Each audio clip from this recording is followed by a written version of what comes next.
telling you what the thing yesterday. Oh my gosh, yeah.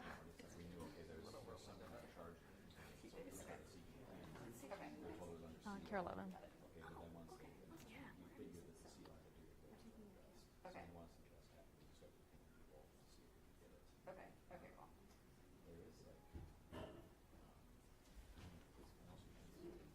Yeah. Okay.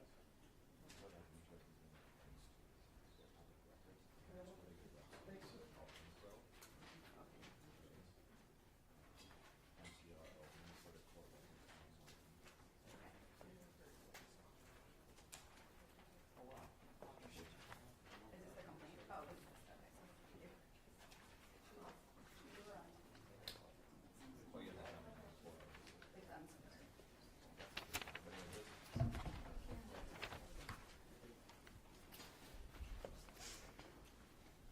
It's unsubmitted. Yeah, no, I got you. Sorry.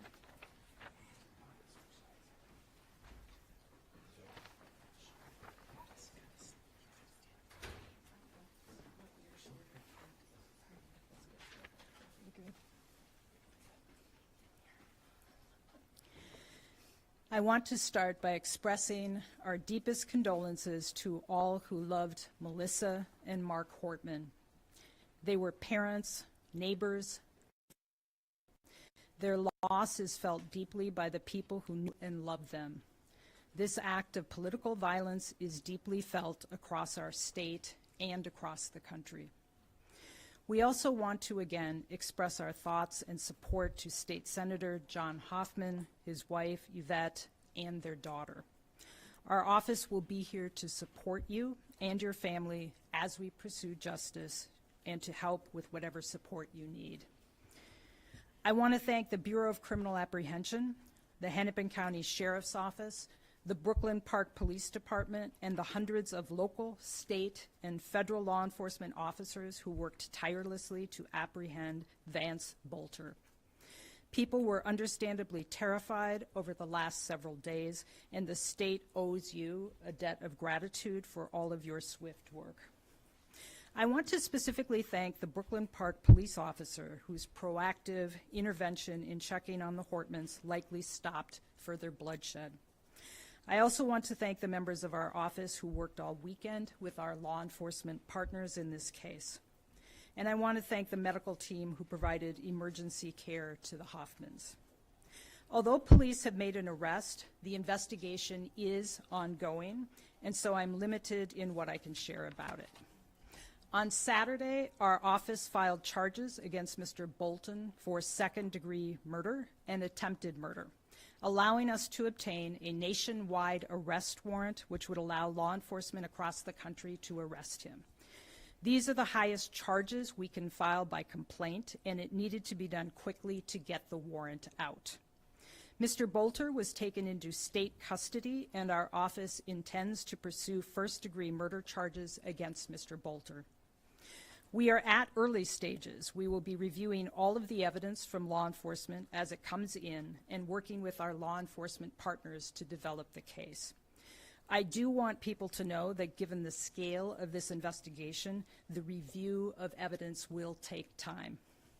I want to assure our community and all those who are grieving that we will seek justice and accountability for the victims of all these heinous crimes. Our most senior and experienced prosecutors are handling this case. Because this case is now an active prosecution, that is all I will say about the case itself. It is a frightening time we are living in. Political violence is prevalent, and the way we talk to and about each other has raised the temperature to unfathomable levels. We cannot continue on this way. In times of tragedy, but also every day, as we navigate our daily lives, we need to find ways to support one another.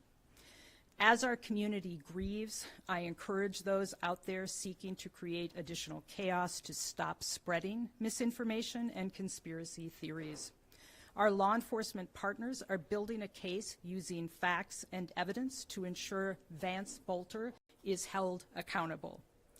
Again, I want to thank everyone who helped bring this search to a resolution, and again to express our grief, condolences, and support to the Hortman and Hoffman families.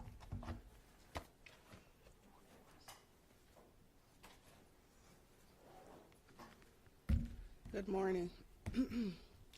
I'm Dewana Witt, Sheriff of Hennepin County. I want to begin by expressing my deepest condolences to all those impacted by the unspeakable tragedy, especially to the families. I stand here with immense gratitude to the law enforcement agencies who responded with speed, strength, and commitment to justice and public safety.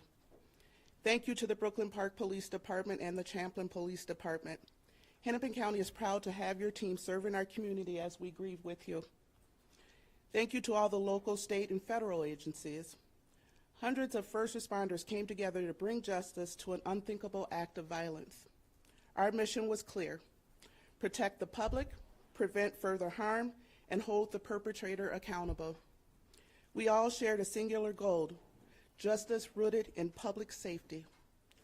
Vance Boetler inflicted unimaginable harm to our community Saturday morning, and he did it while impersonating the very people who are trusted to protect and serve.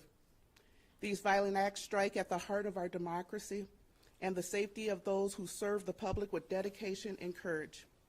Our hearts go out to Speaker Melissa Hortman and her husband Mark, their families, and their loved ones. We are also grateful Senator Hoffman and his wife Yvette are expected to recover, and we will be here to support them during their long journey of healing and grief.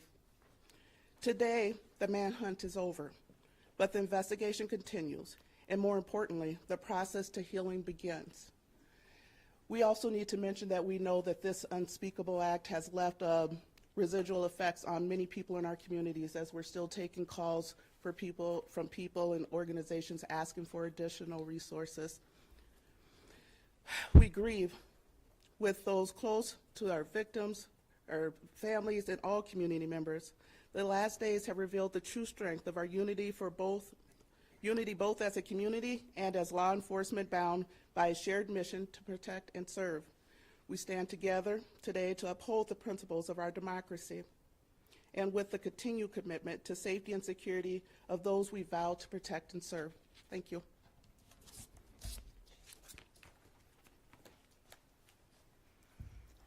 We also have Drew Evans from the BCA, Chief Mark Bruley from Brooklyn Park will stand for questions. Superintendent Evans, just curious, we were with you last night. In hindsight overnight, did the defendant give us any indication, any comments, anything you can share publicly about his mode of cooperation with authorities? Yeah. He made a decision to not take his own life at this moment, so I'm curious. Yeah, so the question was related to whether or not there's cooperation. The individual, we can't provide a lot because it's now under the prosecutorial process in terms of what cooperation was. What I will tell you is that since he's been in custody, that starts the process, as the county attorney mentioned and the sheriff mentioned, of the ongoing investigation. And so what that does, there's a number of steps that went with that, regardless of the level of cooperation of the individual. Now that we have him in custody, it opens up additional investigative avenues that we'll be all working together collectively with to gather the information and evidence in this case. Can you talk about additional details on how the final moments unfolded, how you tracked him, and you mentioned last night him crawling. Can you elaborate on that a little bit? So it was mentioned the final moments of when he was taken into custody. As we mentioned yesterday, we had a extremely large law enforcement presence with dozens of investigative agencies and law enforcement and SWAT teams in the area because we believed he was in that area. We received information to begin with, a vehicle that was recovered that first led us to the Sibley County area, and that's what's concentrated our search in that area.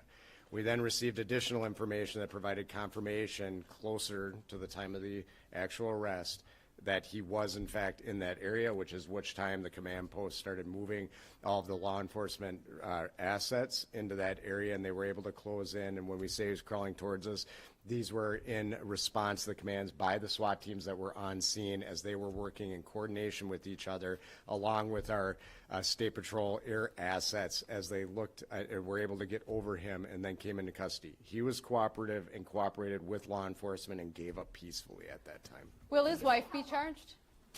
And is there any indication she was helping him? as we said, the real work of the investigation now begins. They've been working collectively, and I want to thank the Hennepin County Attorney's Office and Mike Radmer, who's with us today, who worked really with our team all weekend long, along with others across their office and the United States Attorney's Office, to be working together on that. What I will say when it comes to his wife and anybody else, if anybody else participated in these crimes, if anybody else worked to hide him and provide assistance in getting away, that will certainly be something that we are looking at with that, and we will provide that information to our prosecutors that will analyze and determine whether or not additional charges are appropriate. Can you tell us how long you negotiated with him until he surrendered?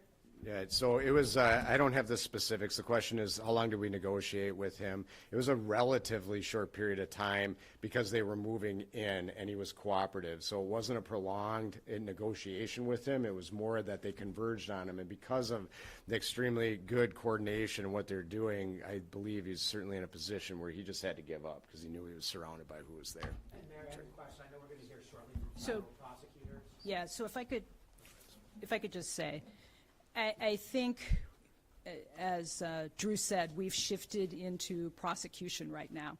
And so I understand why it was important to get information out there to the public, because there was a person who was suspected of these murders. Right now, what we're trying to, everybody up here is trying to do, is to protect the integrity of the investigation. And so I know there's a tension. I know people want information, and right now we're really trying to focus on the investigation so that we don't have all kinds of information out there, so that as law enforcement gathers that information, if we need to present it in court, there's integrity there. So I know you all have questions, but that's the reason we're really focusing on not sharing some information. Yes, Paul? And I have a legal question. Of course. We're going to hear shortly from Yes. federal prosecutors. I heard Yes. some attorneys pontificating on the morning news, and if the feds take this, it could be a death penalty case. I don't know the specifics there. But what are we going to hear today from across the street? And do you want this case in your jurisdiction in Hennepin County? So I know that the feds are going to make an announcement, and so they can speak for themselves. What I can assure our community is that we have filed charges. As you know, we intend to seek first-degree murder charges here. The penalty for that would be life without parole. So we intend to go forward on this case because we are accountable to protect our community and hold people who commit crimes in this county accountable. Is the prosecution being coordinated between the two offices? Well, so as Drew said, there was plenty of coordination on finding him, and all law enforcement, the sheriff, Brooklyn Park, BCA, FBI, coordinated together to locate him. We certainly have been in conversation with the U.S. Attorney, and as I said, I think they're probably best able to answer questions. Is he doing the first appearance here, or is it going to be in federal court in St. Paul? Well, what would happen typically is that he would make an appearance, a first appearance in state court here at 1:30. We have been told that the feds were going to pick him up at 10, and then the feds can answer other questions about that. Thank you so much. He must do. Has he